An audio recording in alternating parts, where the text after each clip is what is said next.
My guest this morning is Dr. Bawumia, the head of European Studies at the University of Ghana. Doc, good to have you on the program with us this morning. Good morning, Sweetie. How are you? I'm great. How are you doing? I'm fine. Right. So, like we do, you have about a minute or two to get into any issue of national interest that you want to respond to. Yes, I think I will touch on the decision by Electoral Commission to allow political parties to have their reps in the voter transfer exercise.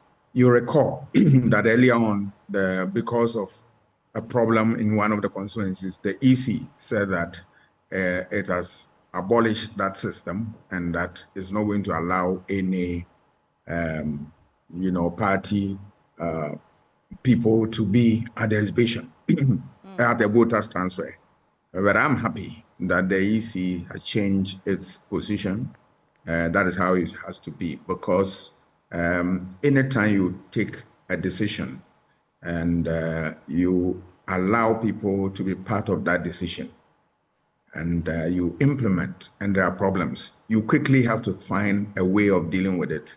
But that blanket, decision of saying, I have canceled it and it will not work, that doesn't really help anybody. So when I heard the news at first, I was not happy because for elections, any little thing that will raise eyebrows will obviously create a problem for the political system and that will undermine the whole electoral photos.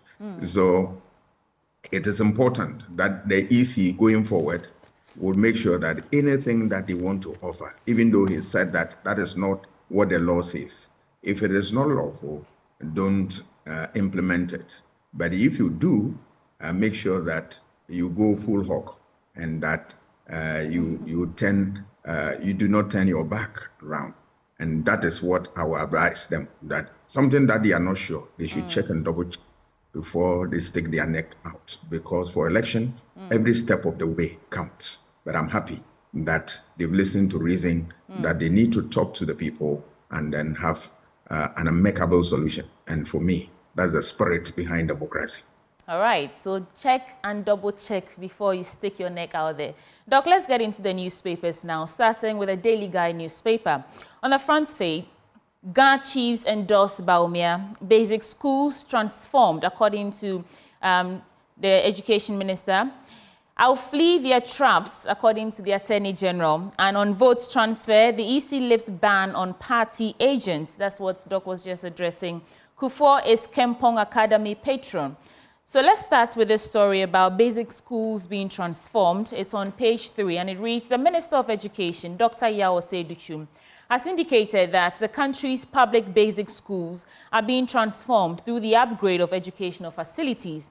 According to him, the government's infrastructure investment has resulted in a new dawn of educational facilities, with old deteriorating structures being replaced with cutting-edge equipment of the 21st century. Now, Dr. Duchum told the media after visiting some selected schools in the Ashanti and Bono regions that Ghana's public schools are no longer housed in brown and yellow buildings.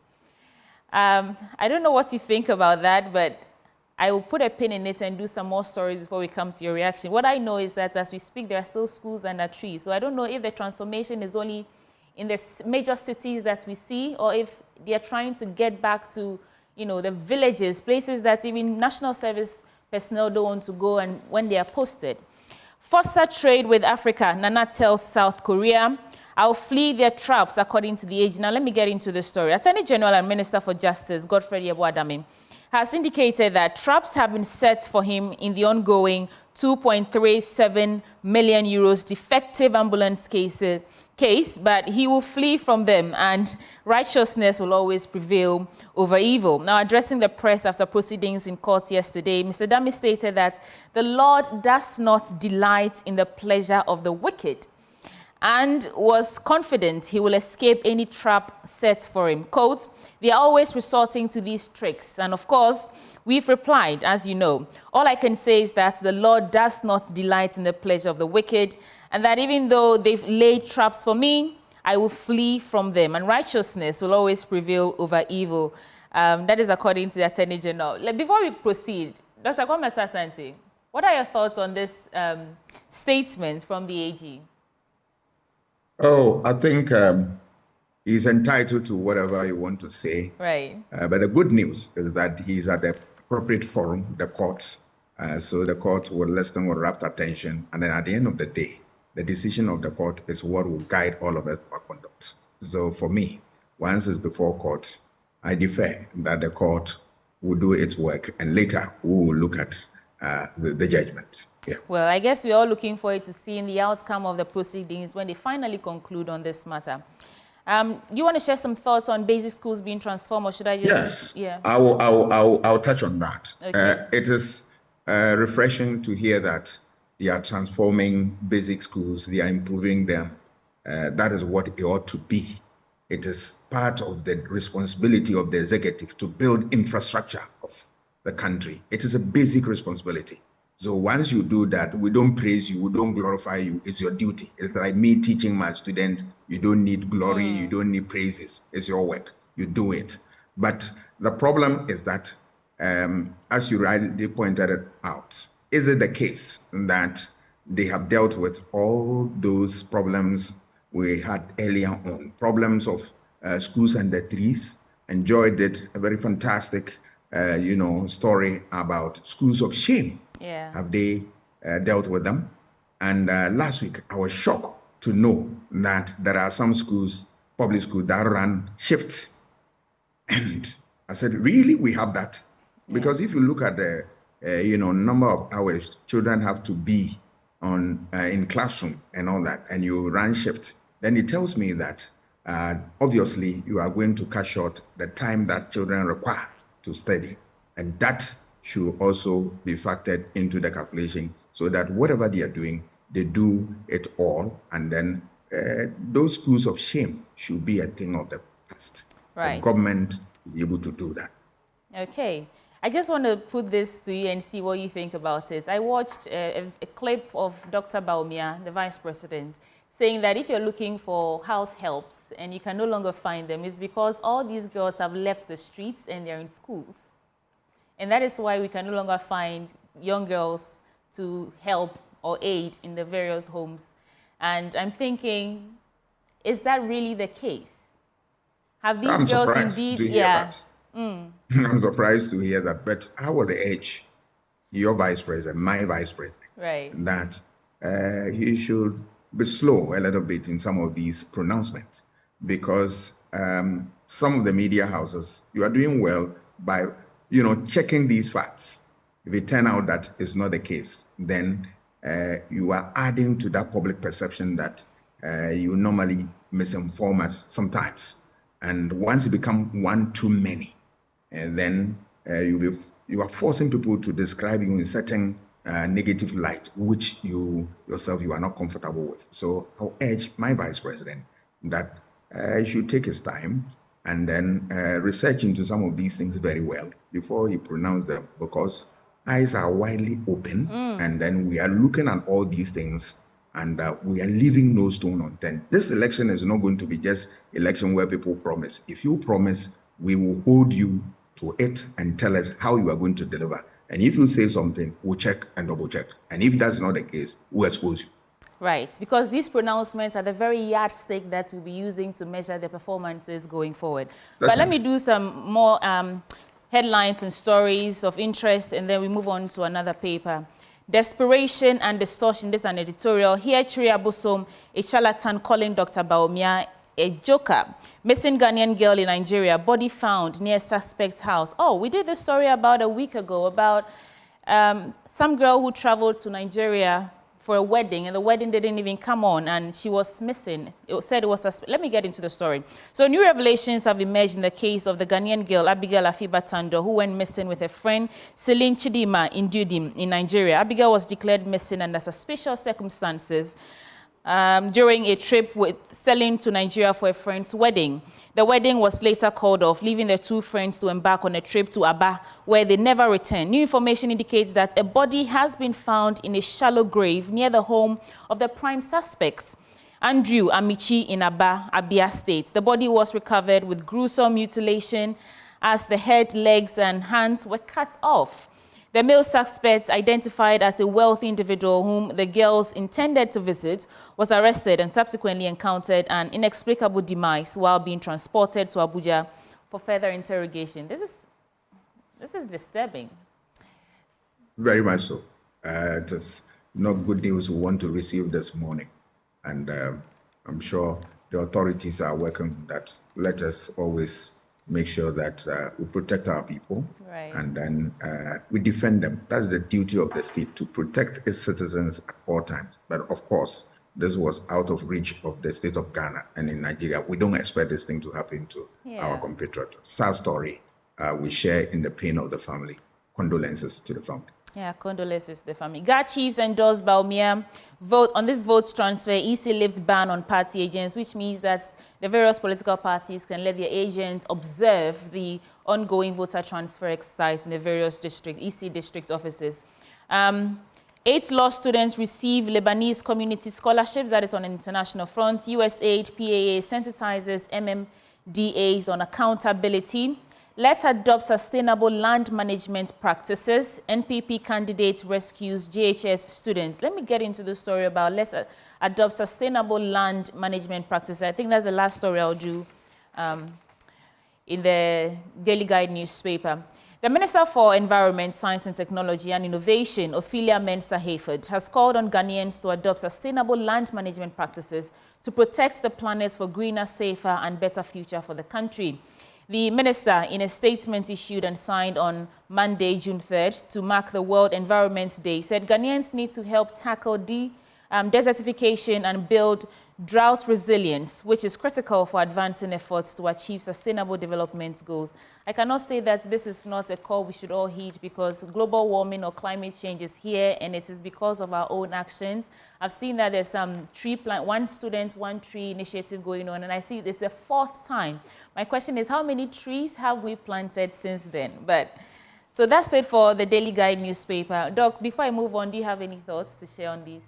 Yes, I support that call, a call to plant trees and all that. As a rural, somebody from the village, I am very alive to the fact that you need trees, and they, if at all, nothing at all, they serve as windbreaks, and they prevent our roofs from being ripped off from strong winds and the rest of them. But apart from everything, they support the environment. And then in this era where the ozone layer is depleting with amazing rapidity, it is incumbent upon all of us to be able to ensure that the ecosystem is kept alive.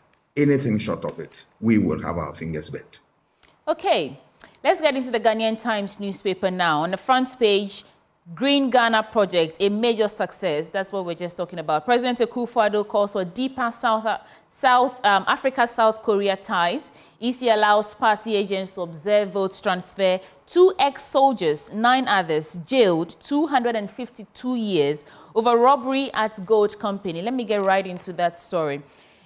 2 retired soldiers and 9 others who robbed a gold buying company at Wassa, Accra in the Western region have been sentenced to 252 years imprisonment in hard labor by the Takwa Circuit Court. The convicts, Emmanuel Tete, alias Rocky Study, a retired soldier and currently working as a private security officer; Samuel Agbodoku, unemployed; Isaac Ajay, a private security officer; Frank Afavi, alias Hero, a fetish priest; Yao Aveji, a Kente weaver; and Anthony Ayivie, alias Shoto, a driver, were each jailed 17 years. Now the rest, Pascal Koku, Elias Mazaye, and the rest, were each handed 25 years in prison. Meanwhile, Mohamed Buzu, an ex-convict, would also serve 50 years. Assistant Superintendent of Police Isaac Babayi, prosecuting, asked the court to ignore the pleas of the convicts and give them each an enhanced punishment to serve as a deterrent to the public. The prosecution said complainant Mr. Prince Dennis is the Wassa Ekropong branch manager of AU Resources Ghana Limited, dealers in gold, where AJ worked as a security guard. So that's the place that was robbed, and they've given all these culpable people 252 years with hard labor. Moving on to other stories. CSOs in ECOWAS attending workshop on anti-money laundering, combating terrorism, financing. Civil society organizations operating within the Economic Community of West Africa states are attending a 3-day workshop on anti-money laundering and combating of financing of terrorism. The event was to sensitize the participants to experiences and knowledge in tackling AML and CFT issues within the West African sub-region. And the event, which is also to enhance the capacity of CSOs to take ownership of the fight against money laundering and terrorism financing, is being organized by the Intergovernment Action Group Against Money Laundering in West Africa. Participants will be drawn from Ghana, Senegal, Cote d'Ivoire, Liberia, Guinea-Bissau, Gambia, Nigeria, Niger, Guinea, Togo, Benin, Mali, Sierra Leone, and that's it, in Sierra Leone. Now, the Attorney General and Minister for Justice, Godfrey Yeboah, said that sub-region was confronted with grave economic concern due to the raging issue of money laundering and financing of terrorism, which required constant attention. So that's that. Let me do some other stories or quick headlines before I come to you, Doc. President Akufo-Addo calls for deeper Africa-South Korea ties. The President, Nana Akufo-Addo, has called for greater collaboration between Africa and South Korea to ensure mutual growth for all. He said shared growth, sustainability, and solidarity remain 3 critical pillars for the future of Africa and South Korean relationships, and these 3 must be pursued to the latter. Quote, by fostering trade, investment, and innovation, we can create a relationship of synergy that benefits both regions, he emphasized. President Akufo-Addo made the call at the opening of the 2024 Korea-Africa Summit in Seoul, Korea, yesterday. Now, this year's summit, which is under the auspices of the President of South Korea, Yoon Suk-yeol, is on the theme, The Future We Make Together, and is being attended by heads of states from across Africa. There's Green Ghana project, a major success. Yesterday, we saw the Lands Minister making some statements about the number of trees they've planted, the number of trees they intend to plant, and the whole agenda, and ensuring that it is sustainable.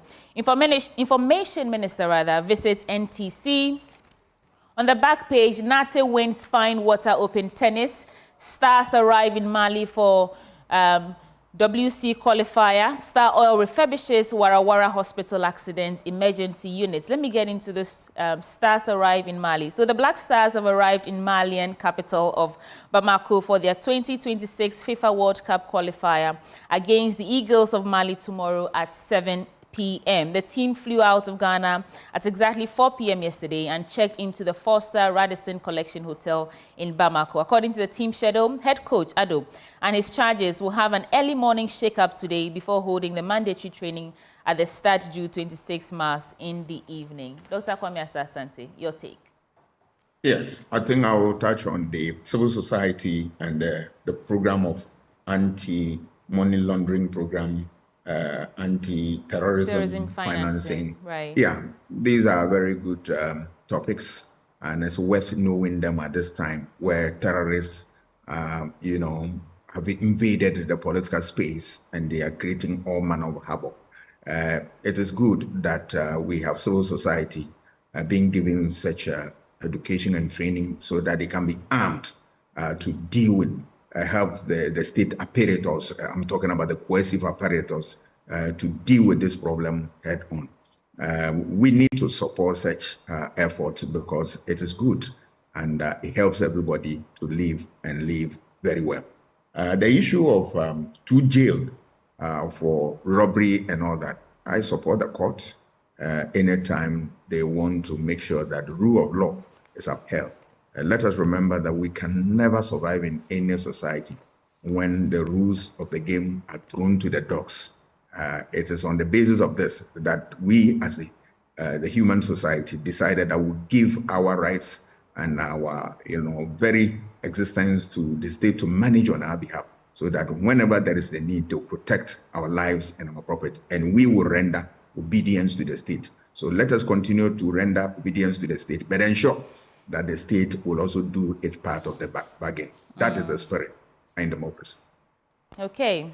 I always wondered why this terrorism financing thing is not a thing of the past, because these terrorists, these people, I think they don't wake up every day. I mean, I listened to Larry King, and he said that no terrorist or evil person wakes up and believes that they are going to do something evil. For whatever it's worth, they think their cause is justified. So it's the people at the helm of affairs who are financing these,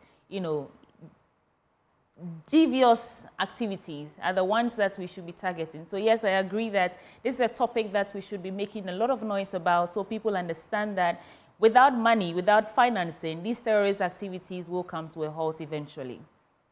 There are people who benefit from conflict entrepreneurs, and those who finance terrorism fall squarely into this category. And that is why this type of training is very good, because it gives people the perspective, the know-how to be able to, root them out of our society. It is important. Right. Let's get to the Chronicle paper now. On the front page, I'll restore confidence in Ghana's economy, according to Alan Cash. Educhum catches attention of Akufo-Addo. Sustainable urban development is Akufo-Addo's priority, says the minister. Dami Jakpa slug it out in court. Let's get to the story about Alan Cash saying he will restore Ghana's economy. So, Mr. Alan Kojo Kyerematen has pledged to restore confidence in the Ghanaian economy if elected president of Ghana. During his campaign tour in Koforidua on Monday, Mr. Kyerematen outlined several measures to revive the economy and strengthen the cedi's value. Quote, the strength of the cedi depends on the demand and supply of foreign exchange. There is no other way to strengthen cedi unless you produce and export. If you produce locally and also export abroad, you can reduce the demand for dollars in the country and make the cedi more competitive internationally, he said. He argued that among the prominent candidates running for the 2024 elections, he is the only one capable of production and exports to revive the cedi. What do you think about that, Doc? Good to hear that, but I want to find out from the Honorable Alan Kyerematen, was he able to strengthen the cedi, the economy, when he was in office? Because the trade ministry is an important component of the economy. Was he able to do that? But I'm not oblivious of the fact that he's a man of ideas, and that there are a number of innovative programs that we see in this country which could be traced to him. But my biggest worry was that when he was in office, did we hear that all that he is saying now? Was he able to do that?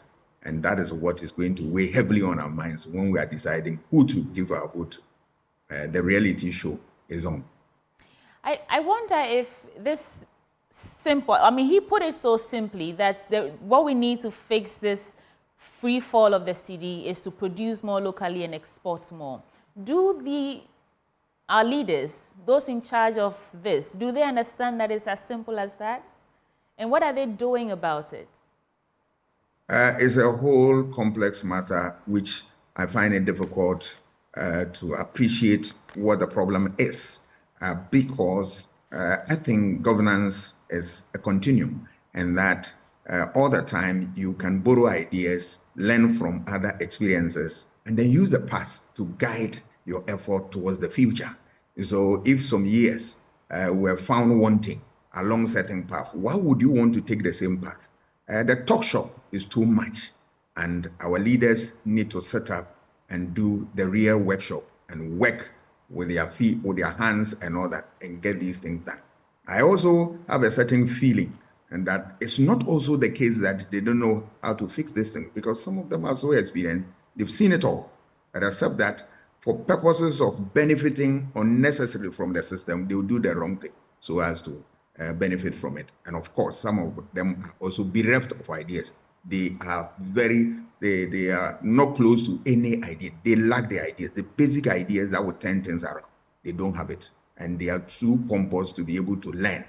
And they forget about the fact that, look, governance is a continuum, and that ideas come from all walks of life. You need to humble yourself and put them together and be a patriot and work for the interests of the state. Right. On the other side, I'm just happy to see that these other smaller political parties are making their voices heard. Some people think that if Ghana is to have a turnaround, we need to break this duopoly between the two major political parties, the NDC and the NPP. And we know that during this year, they are the ones whose campaign activities have been flooding the headlines and the news. So if Alan Kyerematen and the other parties, the smaller ones, are actually actively campaigning and doing something to leave a mark, then at least some Ghanaians understand that their options are not just the NDC and the NPP, and maybe, just maybe, we can break the duopoly and the country My have dear it sister, let me just satisfy your curiosity in this area. The duopoly can never be broken, at least in the nearest future, simply because of two things. The political system that we have, which has produced a two-party system that all other parties have been dwarfed, that will continue until we make a conscious effort to remove them. The second issue is what the electoral system that we have, the first past the post system. One vote will move you from a candidate into what? To become a president or an MP. These systems, if you don't remove them, obviously you are going to have what? Parties winning landslide. And that countries where that duopoly have been broken, there's a conscious effort to move away from a two-party into a multi-party. And when we say multi-party in podcast, we are talking about all the parties have what it takes to win power and form government, not necessarily exclusive to themselves. And that is why mostly they have coalition government.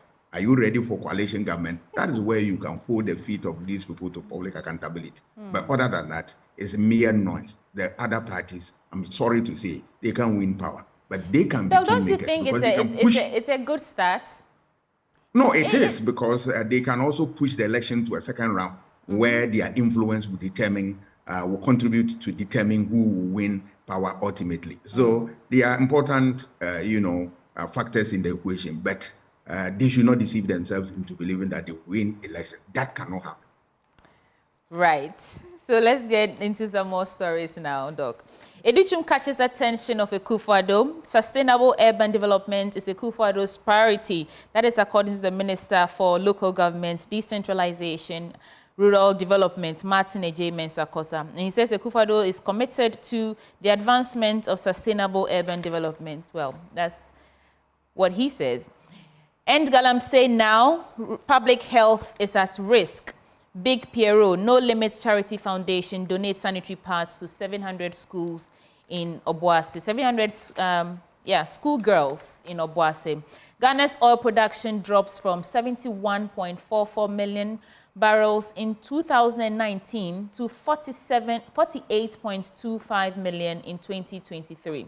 Emerita Professor Elizabeth Shandorf, the chairperson of Public Interest and Accountability Committee, has indicated that their findings in the 2023 annual report on the management and use of petroleum revenue reported a decline for the fourth consecutive year.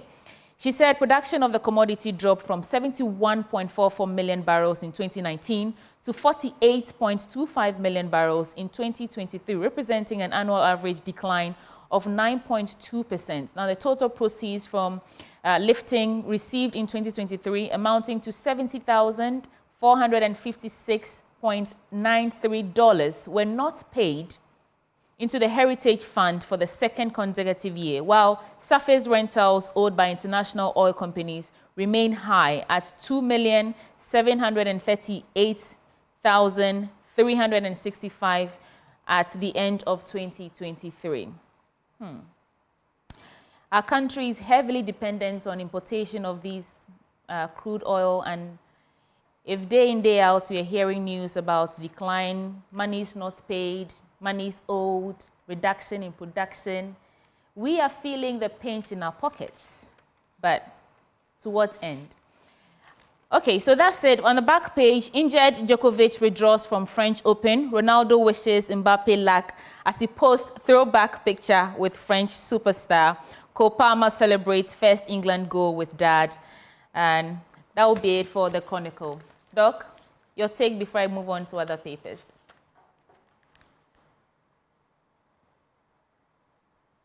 Okay, I don't think I have Dr. Kwame Asansani, but I'll quickly go through the Custodian newspaper, the headlines. On the front page, Ghana sets to plant 10 million trees.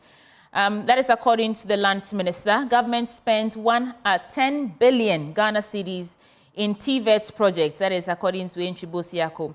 We believe in you, Greater Accra chiefs tell Dr. Mahmoud Bawumia. Samia Wuku donates motorbike to Reverend Menu for evangelism. On page 2 of the Custodian newspaper, Ghana's census to go digital soon. Interesting there. Let's get into the story. Vice President of the flag bearer of the New Patriotic Party for the 2024 general election, Dr. Mahmoud Bawumia, has indicated that Ghana will soon get regular updates of its population. Due to the foundations being laid in terms of digitalization, he said it will soon be unnecessary to conduct census every 10 years by sending enumerators out to the field across the country. Quote, very soon, and I mean maybe within the next few years, our census will be almost digital because we will know how many people have died from birth and death, and we will know how many people are born. It will not be necessary to physically go out and count anybody because the data will be available on a daily basis about the population at any point in time.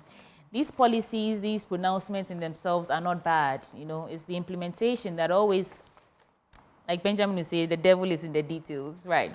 So just some quick headlines there for you. You can pick any of these papers and read the stories for yourselves. But that's how we're wrapping up for the newspaper review segment on the AM show. My name is Sweetie Aboshi. There's more coming up.